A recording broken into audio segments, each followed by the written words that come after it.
Hi gang, it's Cam here with Auxilium Mortgage with the Cam's Mortgage Minute. Today I thought on our Facebook Live we'd do something a little different. We're going to talk about fire safety. We recently put out a blog about fire safety, and a couple of quick things. If you're going to have a tree in your house, sort of like the tree we have in our office, there's a couple of ways you can have one. You can have an artificial tree, which this one obviously is.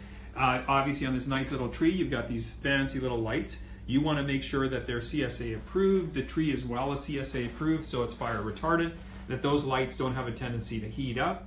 It's a very important thing to have, especially because over the holidays there is a lot of home fires that happen as a result of trees. So artificial trees, fairly simple. Now if you have a real tree, now we got a little different challenge. You've got to make sure with a real tree that you regularly water it, obviously, because you don't want it to dry out. Those pin needles, that tree, when it gets really dry, and you've got lights on or things like that, obviously they would warm up and could cause a potential fire hazard. But again, if you've got these types of lights, LED lights, or those lights that are CSA approved, again, a lot less risk of that happening.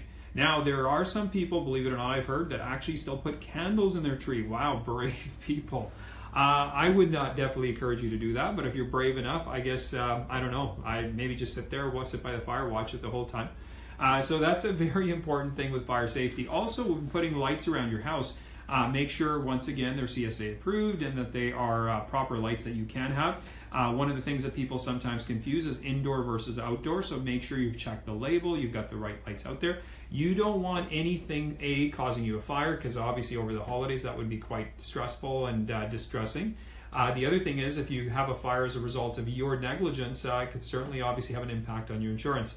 Insurance-wise, if you've got any other questions, don't hesitate. As you might be aware or might not be aware, we also do home insurance now at the Auxilium team. Auxilium simply means the care, aid, assistance, support. We wish you a very safe and happy holiday. We'll obviously say that a few more times, or Merry Christmas, as we get closer and closer. Thanks for sharing, and you have yourself a great weekend. And don't drink too much eggnog, and get ready for the holidays.